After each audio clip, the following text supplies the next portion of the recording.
अगले दिन जब उर्वशी, ओ उर्वशी, कहाँ मर गई? अभी तक आई क्यों नहीं? अरे माँ, मैं तो घर पर ही हूँ। जब घर पर है तो आवाज क्यों नहीं दे रही है? कितनी देर से बुला रही हूँ। माफ कर दीजिए माँ, वैसे आप मुझे क्यों बुला रही थी? तुझसे कहा था नदी से पानी लाना है, तो फिर लाई क्यों नहीं? मैं भूल गई थी, इसीलिए। कभी खाना खाने भूली है, जो काम के लिए तू भूल जाती है। चल जा, नदी से पानी लेकर आ। अपनी माँ सीमा की बात सुनकर उर्वशी नदी से पानी लेने चली गई। वैसे उर्वशी की माँ उससे ज्यादा अच्छी तरह बात नहीं करती थी, क्योंकि उन्हें लड़के की चाह थी, पर उन्हें लड़की हो गई। वहीं उर्वशी भी इस बात से काफी ज्यादा परेशान रहती थी। पता नहीं माँ, मुझसे ऐसा व्यवहार क्यों करती है? हे भगवान, आपने मुझे लड़की क्यों बनाया?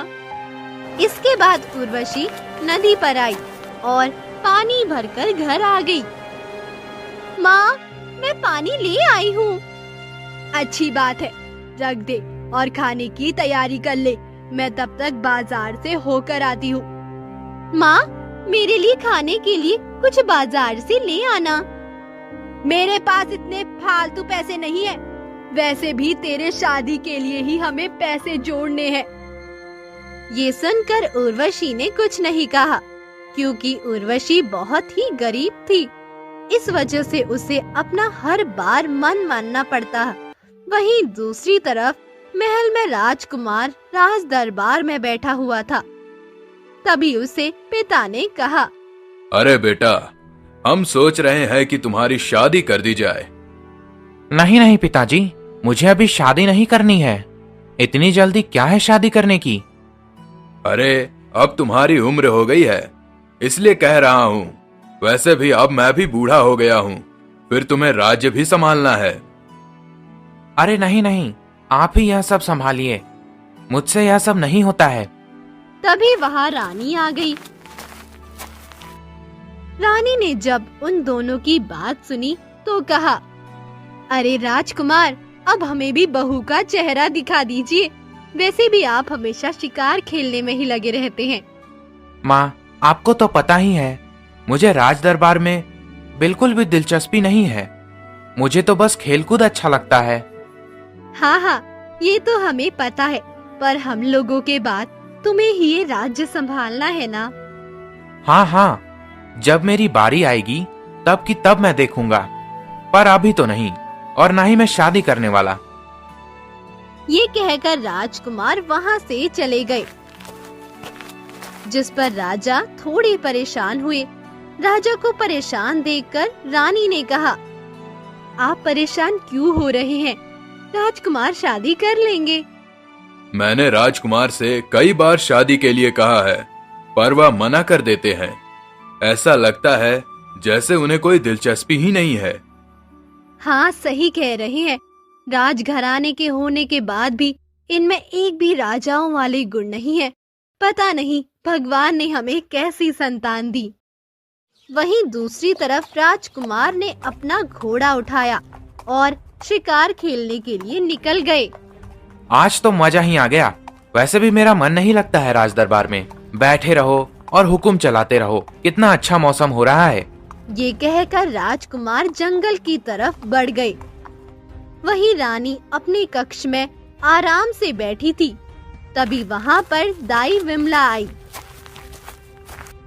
विमला हमेशा महल में ही रहती थी और रानी की देखभाल करती। जब उन्हें राजकुमार दिखाई नहीं दिए तो उन्होंने रानी से कहा, महारानी, राजकुमार दिखाई नहीं दे रहे, कहाँ हैं? तुम्हें तो पता ही है विमला, उन्हें शिकार खेलने कितना अच्छा लगता है, तो शिकार खेलने गए हैं। आप उन्हें शिकार खेलने क्यों भेज देती हैं? जंगल में कितने जंगली जानवर होते हैं। कह तो तुम ठीक रही हो विमला, मैंने भी उन्हें कई बार समझाया, पर तुम्हें तो पता ही है वो मानते नहीं हैं। हाँ हाँ, ये बात तो आप बिल्कुल ठीक कह रही हैं। वैसे आपको उनकी शादी कर देनी चाहिए, जिससे फिर उन पर जिम्मेदारी आ जाएगी। ये तो हम भी चाहते हैं, पर वो शादी करने के लिए तैयार नहीं है। पता नहीं क्यों शादी नहीं करना चाहते। ये सुनकर विमला भी थोड़ी परेशान हुई।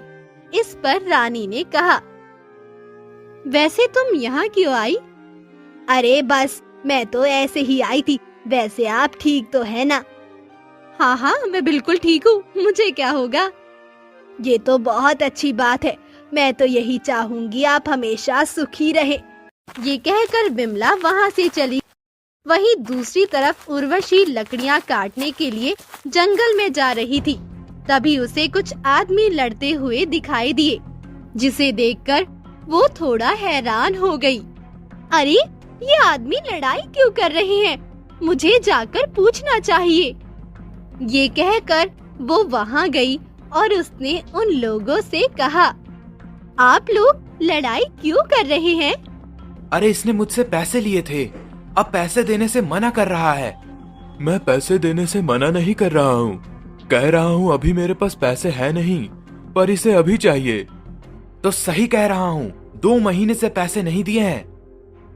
ये सब सुनकर उर्वशी ने कहा, कोई बात नहीं, ये आपको पैसे दे देंगे। नहीं, मुझे तो अभी पैसे चाहिए हैं, बहुत जरूरत है मुझे पैसे की। पर मेरे पास पैसे नहीं हैं। अच्छा, तुम्हारे पास पैसे नहीं हैं। वैसे तुम्हारे पास कोई ऐसी चीज है जिससे इन्हें इनके पैसे मिल सके? नहीं नहीं, मेरे पास कोई ऐसी चीज नहीं है, बस कुछ अनाज की बोरियां हैं। ठीक है, तुम इन्हें 10 बोरी अनाज की दे दो, तो इससे इनके पैसे इन्हें मिल जाएंगे। क्यों, तुम्हें कोई दिक्कत तो नहीं है ना? नहीं नहीं, मुझे कोई दिक्कत नहीं है।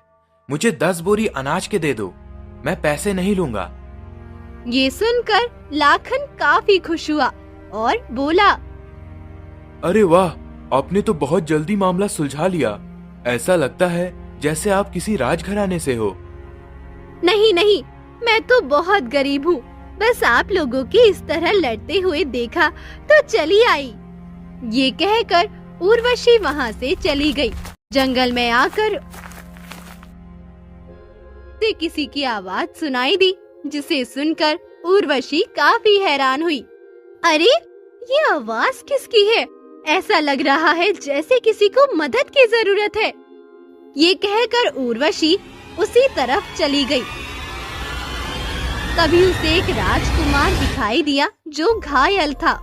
उसे इस तरह घायल देखकर और उर्वशी ने जल्दी से उन्हें उठाया और कहा, क्या हुआ आपको?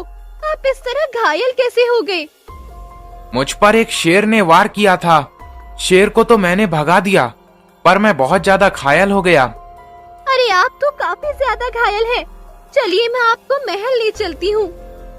इसके बाद उर्वशी ने राजकुमार को उठाया महल आ गई। महल में आने के बाद जब राजा रानी ने राजकुमार को घायल देखा तो काफी ज्यादा परेशान हो गए। क्या हुआ मेरे बेटे को? यह इतने घायल कैसे हो गए? इन पर शेर ने हमला कर दिया है। क्या? शेर ने हमला कर दिया? हे भगवान, ये ठीक तो है ना? इसके बाद जल्दी से राजकुमार को कक्ष में ले जाया गया और वैद्य को बुलाया गया। वही रानी ने जब उर्वशी को देखा तो वो थोड़ी हैरान हुई। अरे, ये लड़की तो थोड़ी थोड़ी मेरे जैसी लग रही है, पर ऐसा कैसे हो सकता है? रानी काफी ज्यादा हैरान थी, क्योंकि उर्वशी देखने में उन्हीं के जैसी थी। वही उर्वशी भी थोड़ी हैरान थी। अरे, ये तो रानी बिल्कुल मेरे जैसी लग रही है, पर ऐसा कैसे हो सकता है? वही उर्वशी को देखकर विमला काफी ज्यादा परेशान हो गई। उसके चेहरे से ऐसा लग रहा था जैसे विमला उर्वशी से काफी ज्यादा घबरा रही हो। तभी राजा ने उर्वशी से कहा, तुम्हारा बहुत बहुत धन्यवाद, जो तुमने मेरे बेटे की जान बचाई। इसमें धन्यवाद की क्या बात है? ये तो मेरा फर्ज था। वैसे भी राजकुमार हम सभी के लिए आदरणीय है। तुम बहुत ही अच्छी हो। मैं तुम्हें कुछ उपहार देना चाहता हूँ। नहीं नहीं, मुझे उपहार की जरूरत नहीं है। अरे, ऐसे कैसे उपहार की जरूरत नहीं? ये कहकर राजा ने उर्वशी को 50 स्वर्ण मुद्राएं दी, जिन्हें देखकर उर्वशी काफी ज्यादा खुश हुई। इस पर रानी ने कहा, एक बात कहूँ बेटी, तुम्हारा जब भी मन हो तो तुम महल में घूमने आ सकती हो। क्या मैं? और वो भी महल में?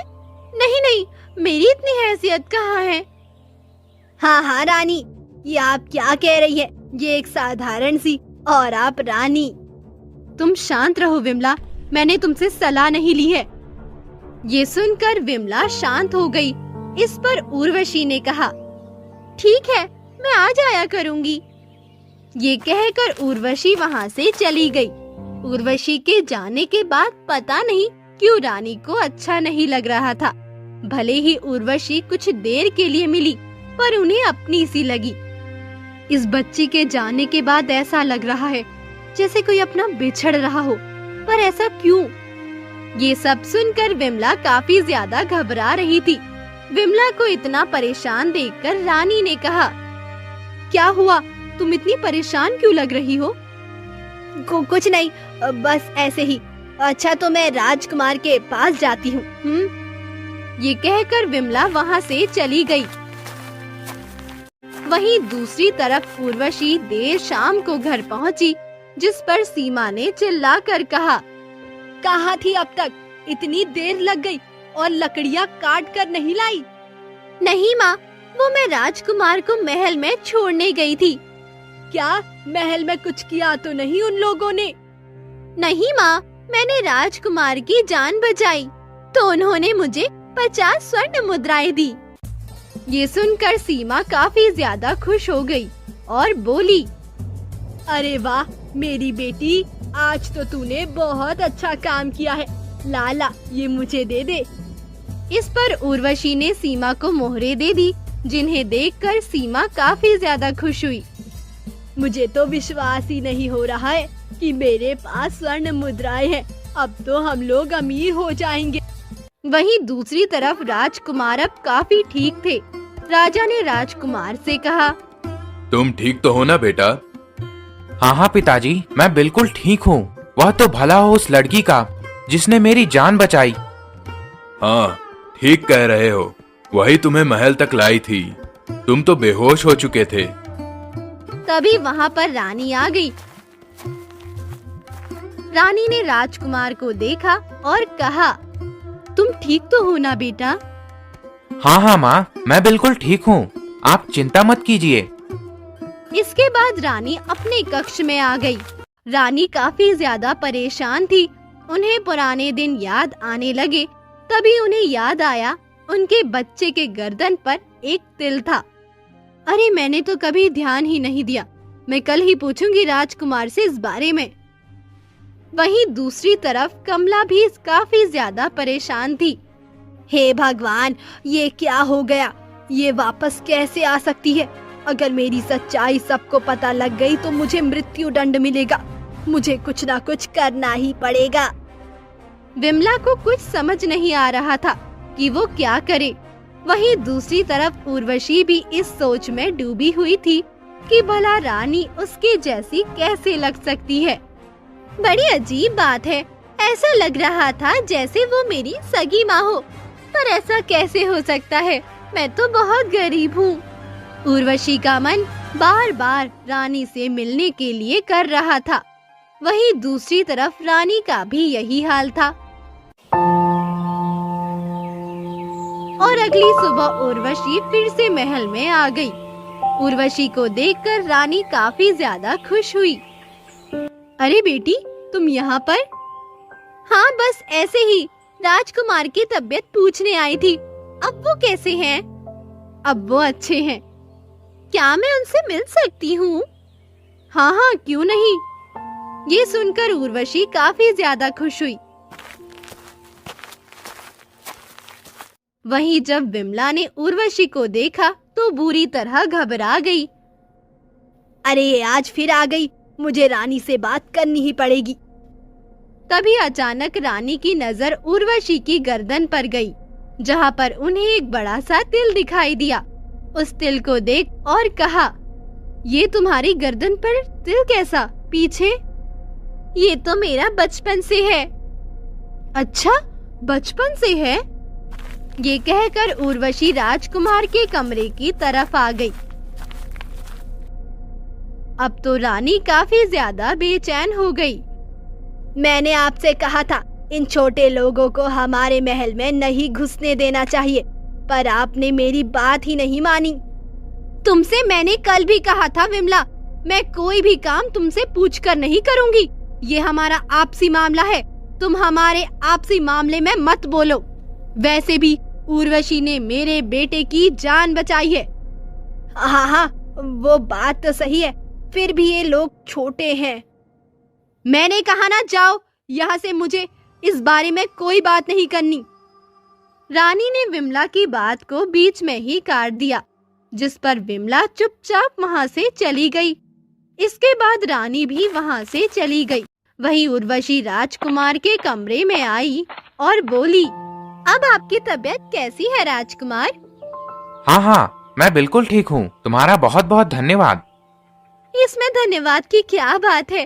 वैसे भी आपके पिताजी ने मुझे कल उपहार दिया था। यह तो बहुत अच्छी बात है। तभी वहाँ रानी आ गई और रानी ने राजकुमार से कहा, राजकुमार जी, मुझे आपसे एक बात पूछनी है। हाँ, बताइए माँ, क्या पूछना है? क्या आपकी गर्दन पर कोई तिल है? क्या मेरी गर्दन पर? नहीं तो, मेरी गर्दन पर कोई तिल नहीं है। ये सुनकर रानी काफी ज्यादा हैरान हो गई और रानी ने खुद राजकुमार के गर्दन पर देखा तो वहाँ कोई तिल नहीं था। अब तो रानी का भी दिमाग घूम गया। ये कैसे हो सकता है? आपकी गर्दन पर कोई तिल क्यों नहीं है? यह आप कैसी बात कर रही हैं माँ? रानी काफी ज्यादा परेशान हुई और वहाँ से चली गई। रानी को इस तरह परेशान देखकर राजकुमार ने कहा, माँ को एकदम क्या हो गया? मुझे नहीं पता। वहीं दूसरी तरफ राजा दरबार में बैठे हुए थे। तभी रानी वहाँ आई और बोली, मुझे आपसे एक जरूरी बात करनी है।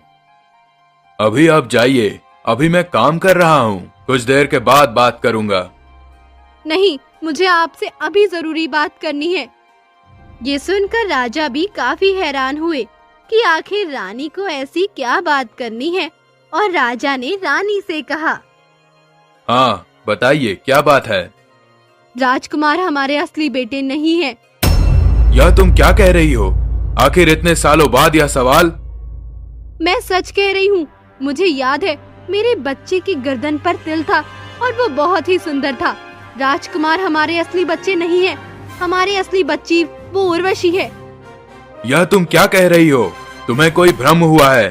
तुमने उन्हें बचपन से पाला है। हाँ, मैंने उन्हें बचपन से पाला है, पर मेरे बच्चों को बदल दिया गया था। क्या बदल दिया गया था? पर ऐसा कौन कर सकता है? तुम्हें किसी पर शक है?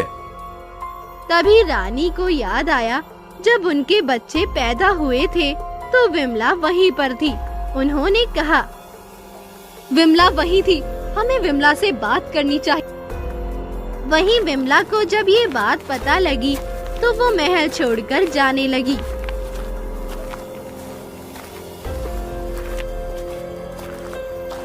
रानी ने विमला को बुलाया, पर विमला वहाँ नहीं मिली, जिस पर रानी का शक और भी बढ़ गया। ये विमला कहाँ चले गई अचानक? तुम चिंता मत करो, हम विमला को ढूंढ लेंगे।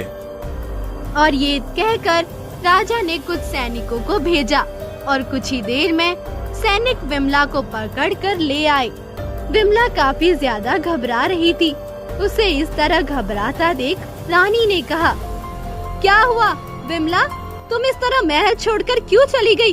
क्या तुम मुझसे कुछ छिपा रही हो? नहीं नहीं रानी जी, मैं महल छोड़कर नहीं गई थी, मैं तो बस। हाँ, मुझे सब पता है।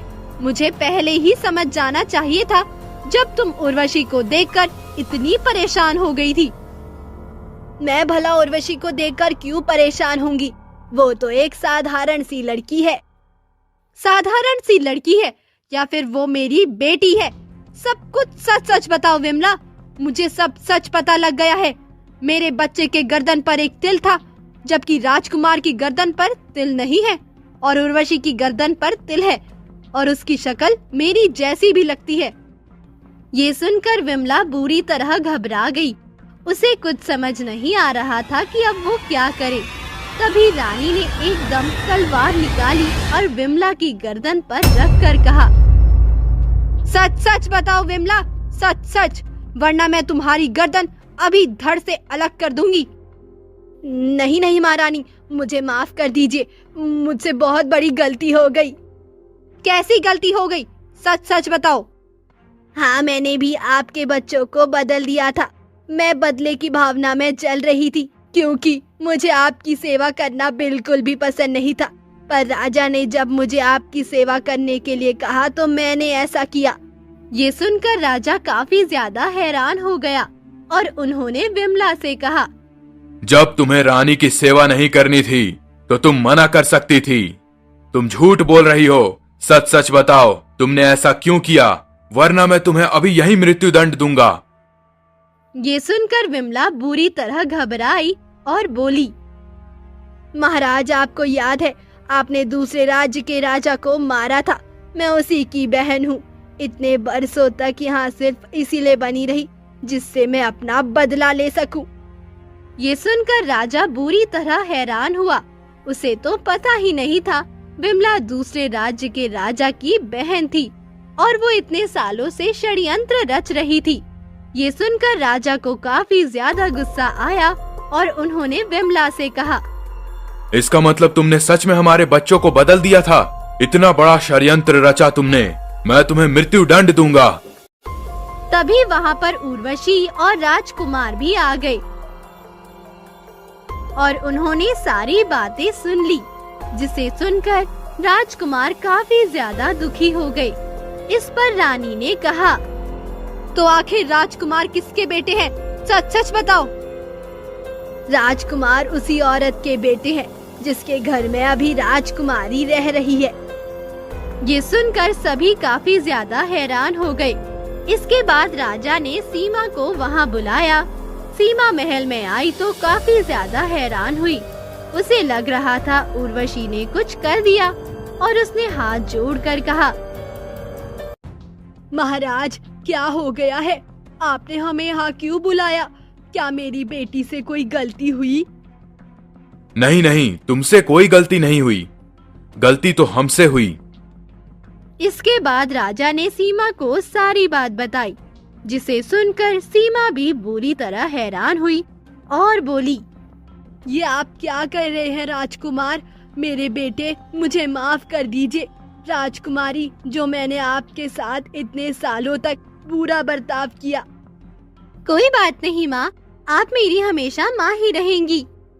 वही अब रानी काफी ज्यादा खुश थी कि उन्हें उनकी बेटी मिल चुकी थी, पर राजकुमार दुखी थे। इस पर रानी ने कहा, सीमा, मैं चाहती हूँ राजकुमार हमारे साथ ही रहे, क्योंकि मैंने बचपन से राजकुमार को पाला है और मैं उनके बिना नहीं रह सकती हूँ। पर मैं भला अकेली कैसे रहूंगी?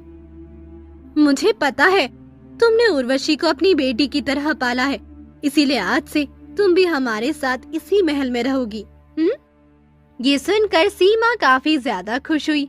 इसके बाद राजा ने विमला से कहा, तुमने जो कुछ भी किया उसकी सजा सिर्फ मृत्यु दंड ही है और तुम्हें मृत्यु दंड ही दिया जाएगा। ले जाओ इसे यहाँ से और कारावास में डाल देना।